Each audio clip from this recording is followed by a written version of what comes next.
Hey guys, it's 681 Shadow, coach of the Connecticut Krookodiles, and today we have our draft analysis for CPC Majors Season 4. Now, it's really exciting to finally have another season of CPC, especially now that we're moving to the upload required majors. So, for this season, we have an interesting team and a new type of drafting, because for the past seasons we've been using, well, past two seasons we've used the GBA tiers for our drafting since they've worked relatively well. However, we wanted to branch out, and instead of using those GBA tiers, we wanted to use a points draft system, which basically assigns Pokemon a certain point value, um, and then we would have to stay within our budget of 110 points as we draft a team of Pokemon, and we could have a minimum of 9 Pokemon and a maximum of 11. So it kind of gives some flexibility in terms of if you want to um, if you want to have a team of 9 and have a lot of high value Pokemon, or if you want to have a team of 11 and sort of spread your values out more, stuff like that. But overall, just looking at the team, which is on the screen right now, as I'm using the graphics from the using the graphic from the stream, from the draft stream that we had last weekend. We drafted a more defensive team rather than more defensive team than usual, I would say. So we're gonna go into each pick and hopefully not ramble on for too long and just say why I chose everything and what exactly came to my mind when I was making these picks. So for the draft order, we did the draft order based on how you did in the previous season. So we had the worst record of season 3 to the best record, and then, well, not worst to best record, but more so worst performance to best performance, meaning our finalist Aberforth, who was in the finals and is like the most successful returning coach from the previous season. He had like a mid-level draft pick, but then after that we took all the new coaches and randomized them at the end. So because of my performance in season 3, this gave me second pick, and I decided that I wanted to pick up Mew because Mew is a very versatile mon. I really like how Mew could be ran in basically any way, and it's a good start to the team because of its versatility.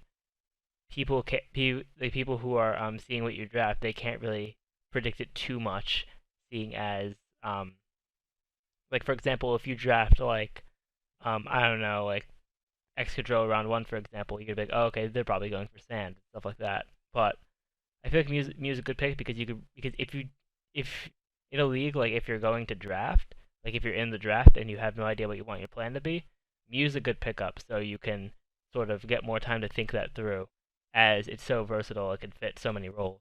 So for my next pick, I decided to pick up Salamence, and I also made Salamence my Z move user, and it's a very solid mon. It can be ran offensively or defensively. Dragon type Z move users just hit really hard, so I felt like Salamence, because when I was thinking of who I wanted my Z move user to be, I was thinking really between Mew, Salamence, and Scolipede. And I know I had Scolipede in the UPC, and I also had Mew in the UPC, but I don't think I ever got the chance to run it on Mew. But looking at my team, I felt like because I have the Salamence this season, I'm with that very strong dragon, and Salamence could have a lot of really strong Z moves.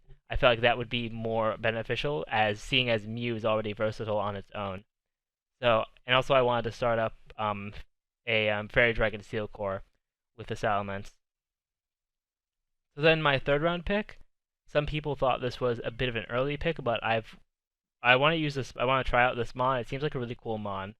I decided to go with the Primarina, and Primarina is very solid. It hits hard. It's a water fairy, which starts off my Fire Water Grass core and continues my Fairy Dragon Steel core. And I felt like it'd be a good pick for the team. Of course, it may have been a bit early for it, but I still feel like it's still very good for the team in the long run. So for round 4, we decided to pick up Rotom Heat, and Rotom Heat is definitely very solid. It can be ran defensively or offensively. It can run Scarf, Specs. It could. I've seen Light Clay with screens. It's it's a solid. It's definitely a solid mon, and it gives me a nice electric type. It gives me Levitate, so I have a ground immunity. And overall, it's just very solid in it's a very solid pick for the team so far. So next up is a bit of a weird pick, and this kind of starts off the like sheer bulk that my team has. Because there's a bit of an imbalance between how much bulk and how much offense I have on this team. So I decided to pick up a Mega Steelix, which was definitely once again another early pick on my end. I feel like because I wasn't used to the price draft yet, I was drafting kind of weirdly. So Mega Steelix is a very solid wall. It I've seen it do a ton of work I saw it do a ton of work in the second season of the PMC. Um, my buddy Choice CJ was using it really well, and overall it's a really solid wall. If you need to like for example if it was facing a Scolipede, um or the Scolipede or like I think probably a Gorgeist, things like that. I'm just looking at mon names that I see. I'm looking at the sheet for CPC right now, but if it's facing like something that resists it or like does neutral to it, that's a physical attacker, then it's definitely going to be a very strong mon to face. It's gonna be definitely a very strong mon to have for physical attackers physical and possibly special. I haven't really looked. I'm not really sure about special, but I know it's definitely a very strong physical wall. So then next up is a very good Eviolite wall. I have Porygon 2, and Porygon 2 is a mon I've been really wanting to try for a long time.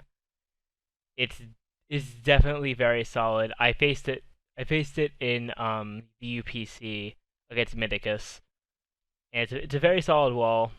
Gets access to recover.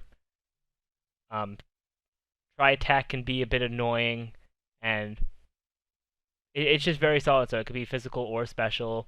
With Eviolite, it's a very good wall just in general. So then next up, we decided to pick up Golbat, and Golbat, along with Mew and to an extent Salamence, gives us another defogger, which is really nice because while this draft is weird and all, I actually drafted more hazard removal than normal because sometimes like especially in I think last season of CPC I didn't have too much hazard removal, and normally I don't draft too many hazard removers, but this season I've already drafted 3 defoggers and we're just a bit over halfway through the draft. So I feel like that's really good on my part. We we have hazards removing down pat. I'll probably just want to pick up a spinner, and then that's it for hazard removal for my team at the very least. But Golbat once again very solid defensive mon or Eviolite takes care of fighting types very well. It could it definitely takes care of it can take care of physical, special things like that, and also for those annoying for the annoying Togekiss with Serene Grace or well, not really Jirachi. Jirachi could probably use Zen Headbutt, but still with Togekiss with Serene Grace, Golbat gets inner focus, so that could really help in that situation. So I feel like Golbat is just a very solid wall. So the next up we have the Scolipede, and Scolipede is very solid as I could pass speed boosts to different mons on my team, and that's going to be really important because of the fact that because since I have a kind of slow team, I can run like for example, I can run like an offensive Hitmontop and pass speed boosts into it, and that would actually be really good for like if Hitmontop was able to just clean up a game.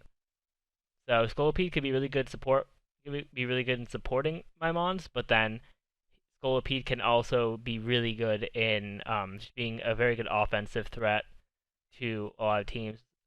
Like Mega Horn, gets Swords Dance. It's just a very solid mon overall. So the next up, as I alluded to, I do have the Hitmontop, and Hitmontop is I decided to go Hitmontop as a spinner, and also it could be ran in some pretty nice ways. Like if you saw my CPC season 3 week 2 match, you saw that that when I was facing Aberforth, he brought a bulk up Hitmontop, which like really scared me because I did not think that that would be a thing that he would bring, and I kind of had a bit of trouble dealing with it. But Hitmontop's definitely a very solid spinner. Um, could be a revenge killer with Mach Punch, and I had pretty good success with it in the match I did win in the PMCD League Season 1. So overall, it's a very solid mine. I didn't get to use it too much since I only had that team for 4 weeks, but it will definitely be fun to use it again this season.